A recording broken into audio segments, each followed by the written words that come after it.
What's up everybody? अस्सलाम वालेकुम. Hope you're doing okay. यार आप लोगों को पता है कि इस चैनल के ऊपर मैंने स्नीकर के ऊपर बहुत सारी वीडियोस बनाई हैं. इनफैक्ट आज की जो एपिसोड है वो भी ऑब्वियसली स्नीकर एट सैटरडे की एपिसोड है.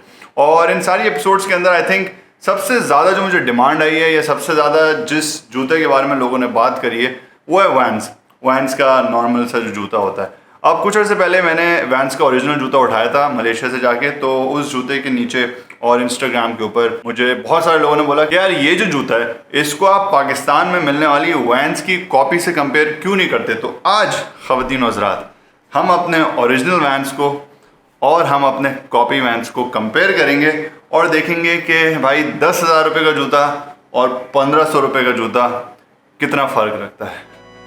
इंट्रो घुमाओ.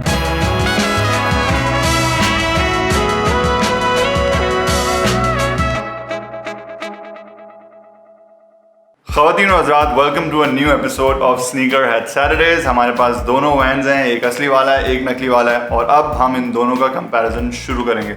यार कंपैरिजन के लिए सबसे पहली जो चीज़ है वो ऑब्वियसली वैंस के जो ऊपर का मटेरियल है, जो स्वेट टाइप का मटेरियल होता है, उसकी हम कंपैरिजन करेंगे. क्योंकि ज़ाहिर है सबसे पहली चीज़ जो होती है वो एक ओवरऑल जो टॉप का मटेरियल होता है वही होती है, क्योंकि अक्सर नकली जूतों के अंदर वो सबसे ज़्यादा ऑफ होता है. तो अगर आप इस जूते को देखें करीब से तो इसके ऊपर ये एक्चुअल स्वेट टाइप मटेरियल चल रहा है जो कि इसके इस एरिया पर है, और इसकी ये जो साइड्स हैं इन दोनों साइड्स के ऊपर है. नकली वैंस को अगर आप उठाते हैं तो नकली वैंस बेसिकली यहाँ से लेकर यहाँ तक पूरा कैनवस का बना हुआ है. आपको एक टेक्सचर नजर आ रहा होगा कि ये बेसिकली क्रिस क्रॉस पैटर्न के अंदर कपड़ा चल रहा है, विच मीन्स ये कैनवस है. While on the other hand अगर आप वैंस को देखें तो ये जो इसका कपड़ा है ये अगर आप नोट करें तो ये स्वेट, इसके ऊपर आपको हल्का सा फज नजर आ रहा होगा. तो इस जूते का जो टॉप है वो स्वेट का बना हुआ है. अब मैं इन दोनों जूतों को अगर साइड बाय साइड रखता हूँ तो आपको अच्छी तरह नजर आ जाएगा कि दोनों जूतों में फ़र्क क्या है. स्वेट की एक बात ये होती है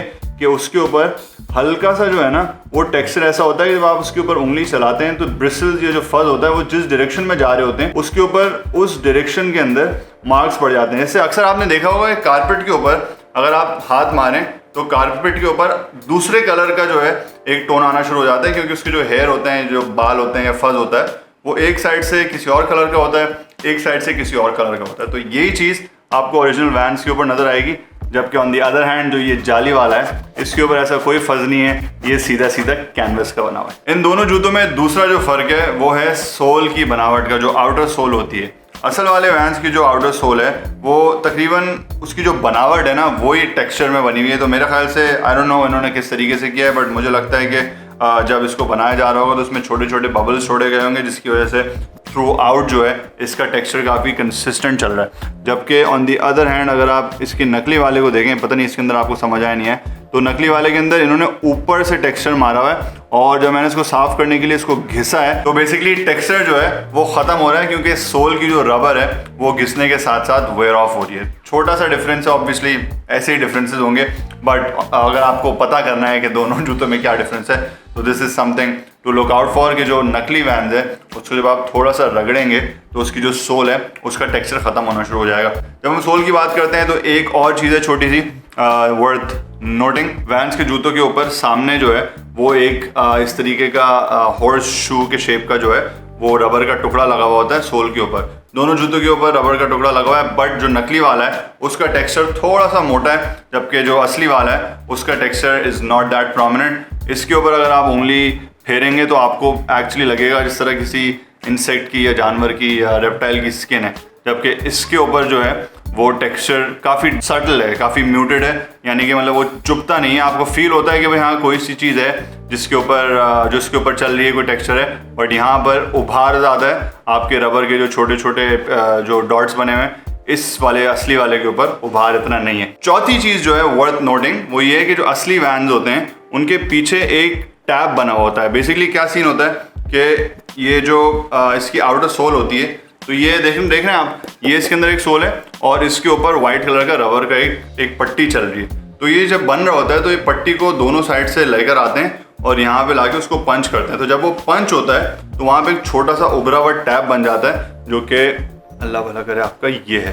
पता नहीं मैं इसमें आपको दिखा सकूँ, आपको नजर आ रहा होगा ये छोटा सा टैब थोड़ा ऊपर हुआ है क्योंकि जो पट्टी हैं वो ओवरलैप होती हैं और फिर उनको पंच किया जाता है। नकली वाले के केस में इस तरीके का कोई भी टैब नहीं है क्योंकि लाइक आई सेड के रबर का जो पीस जो लगाया गया है वो काफ़ी पतला और काफ़ी घटिया है, तो वो एक सिंपल सा बस ओवरलैप हुआ है और उसके ऊपर वैंस का लोगो जो है वो चिपका दिया गया है। नेक्स्ट डिफरेंस असली और नकली के अंदर ये है कि यार अगेन जिस तरह आगे वाली साइड पर स्वेड चल रहा था असली वाले में और नकली वाले में सिर्फ कैनवस था, इस तरह पीछे भी वैन्स की जो ये वाला वर्जन है इसके पीछे जो ये टुकड़ा होता है ये स्वेड का बना होता है, जबकि यहाँ पे ये टुकड़ा बना हुआ है बट ये भी कैनवस का है। नेक्स्ट जो एक बहुत बड़ा डिफरेंस है वो ये है कि यार हर वैन्स के जूते के ऊपर ये साइड में इस तरीके की एक पट्टी चल रही होती है जिनका एक बड़ा आइकॉनिक किस्म का डिज़ाइन है। इस पट्टी के ऊपर यूजली क्रिंकल्ड या क्रम्पल्ड अप एक लुक होती है, यानी ब्रोकन क्रैक पड़े हुए होते हैं। मुझे टम्बल लेदर इसको कहते हैं, तो टम्बल लेदर जो है वो इसके ऊपर चल रहा होता है। इन दोनों जूतों के अंदर डिफरेंस ये है कि यहाँ पर असली वाले के अंदर ये एक्चुअल टम्बल लेदर है, तो जब आप इसके ऊपर उंगली फेरेंगे तो आपको क्रैक्स महसूस नहीं होंगे क्योंकि वो क्रैक्स एक्चुअली लेदर का हिस्सा है। जबकि ऑन दी अदर हैंड जब आप नकली वैन्स के ऊपर साइड पैनल पे इस तरह हाथ फेरेंगे तो आपको एक्चुअली फील होंगे कि यार ये क्रैक्स पड़े हुए हैं, मतलब आपको बड़ा टेक्सचर फील होगा, आपको थोड़ी रफनेस फील होगी। ये एक बहुत बड़ा गिव अवे है कि यार ये ओरिजिनल, अगेन मैंने जिस तरह आपको पहले बताया कि ओरिजिनल मटेरियल जो है वो यूज़ करने लोगों के लिए थोड़ा महंगा होता है, तो इन्होंने सस्ता माल यूज़ किया है, उस पर उन्होंने क्रैक्स तो मारे हुए हैं बट वो क्रैक्स जो है म्यूटेड नहीं है या बिल्कुल सटल नहीं है, वो बड़े उभरे हुए हैं। और फाइनली यार एक ऐसी चीज़ है जिसको मैं आपको दिखा तो नहीं सकता बट जिसके बारे में आपको बता ज़रूर सकता हूँ, वो है जूते का ओवरऑल फील। नकली वैन्स का जूता जो है वो एक नॉर्मल कैनवस शू जैसी फील रखता है। ऑब्वियसली असली वैन्स भी एक कैनवस शू है बट इसका जो इनसोल होता है इट्स रादर कंफर्टेबल और उसके अंदर जो फ्लैटनेस होती है वो बिल्कुल कंसिस्टेंट होती है सोल की। तो मैं जिम के अंदर वैन्स काफ़ी ज़्यादा पहनता हूँ क्योंकि अक्सर एक्सरसाइज के अंदर डेडलिफ्ट हो गई या स्क्वाट्स हो गई तो मुझे बिल्कुल फ्लैट फुट चाहिए होता है, तो वैन्स जो ओरिजिनल वाले हैं उनसे ग्रिप काफ़ी अच्छी होती है। ऑन दी अदर हैंड नकली वाला जो वैन्स है उसका कंफर्ट लेवल, जब तक मैंने ये वाला नहीं पहना था उस वक्त तो मुझे पता ही नहीं था कि क्या डिफरेंस होता है, बट वंस आई वोर दिस आई रियलाइज कि यार इसका कंफर्ट लेवल काफ़ी कम है। ये एक नॉर्मल पीटी शूज जिस तरह बचपन में होता है, याद है आपको सफ़ेद रंग के सर्विस या बाटा के पीटी शूज मिलते थे विच वर लाइक हॉरिबल, मतलब उसमें भाग भी नहीं सकते थे, वो इतनी पतली होती थी उसकी नीचे से सोल के गर्मी के अंदर अगर आप भागो तो ज़मीन की गर्मी आपके तलवों से आपके दिमाग तक जाके ठक करके लगती थी। अगेन ये डिफरेंस आपको या तो मेरी बात सुनकर पता चल सकता है या जब तक आप ये दोनों जूते ट्राई नहीं करेंगे उस वक्त तक आपको पता नहीं चलेगा। बट अब बात ये आती है कि यार 10,000 रुपये का जूता और उसके अगेंस्ट ऐसा जूता जो 1500 रुपये, 1200 रुपये, 1600, 1800 रुपये का आपको मिल रहा है, बट ऑब्वियसली कोई माइक्रोस्कोप से करीब आके तो नहीं देखेगा आपके जूते पे कि यार स्वेड कैसा है या कैनवस कैसा है। तो अगेन मैंने पिछली वीडियोस के अंदर भी काफ़ी ये बात करी है कि क्या असली जूता वर्सेस नकली जूता, क्या डिबेट है, क्या आपको लेना चाहिए। तो भाई देखें इसमें ना मेरी बड़ी एक सिंपल सी आइडियोलॉजी है। जो लोग ओरिजिनल जूते अफोर्ड कर सकते हैं आई थिंक उनको डेफिनेटली ओरिजिनल जूते लेने चाहिए, क्योंकि एक कंपनी या producer certain amount of money, certain amount of resources लगा के एक ओरिजिनल डिज़ाइन बनाता है तो वो डिजर्व करते हैं कि यार उनको असल पैसे दी जाएं। But on the other hand I also realise कि यार ये सारी कंपनीज बहुत शदीद किस्म का मार्जिन आपसे चार्ज करती हैं, बहुत नाजायज़ प्रॉफिट रखती हैं। ये जूते चाइना के अंदर कोड़ियों के दाम बिकते हैं और फिर ये जब मार्केट में आते हैं तो $120, $110, $60, $80, विच आई पर्सनली फील कि यार कैपिटलिस्ट मूव है इन सारी कंपनीज के जो है पार्ट के ऊपर, और जो लोग अफोर्ड नहीं कर सकते, if you want to look good, if आपका भी दिल है भाई, इसमें कोई जजमेंट नहीं है, अगर आप अफोर्ड नहीं कर सकते आप लें, तो भाई 1500 रुपये का जूता अगर आप ले सकते हैं और अगर आप खुश हैं उससे, और अगर आपको 10,000 रुपये का वो जूता नहीं लेना, बहुत ज़्यादा डिफरेंस नहीं है, तो I mean again there is no judgement. बहुत सारे लोग इस पर बोलेंगे नहीं तू असल स्नीकर ऐड नहीं है क्योंकि तू फेक्स प्रमोट करता है। भाई यार मैं सिर्फ लोगों की खुशी प्रमोट करता हूँ, तो अगर कोई बंदा फेक्स पहनने में खुश है तो आप पहने, but the only difference is कि फेक पहनकर आप ये नहीं बोलें कि मैंने असली जूता पहना है। असली जूता पहना है तो असली जूता पहना है, नकली जूता पहना है तो नकली जूता पहना है। मैं हमेशा मैक्सिमम कोशिश करता हूँ कि यार मैं ओरिजिनल जूता लूँ, और मेरे बहुत सारे जानने वाले हैं जिनकी ख्वाहिश 100% होती है कि वो ओरिजिनल जूते लें, बट कभी कभी ऐसा होता है कि यार जिस तरह एडिडास है, नाइकी है, वो उस तरीके के जूते पाकिस्तान में रिलीज़ करते ही नहीं है जो हमें चाहिए।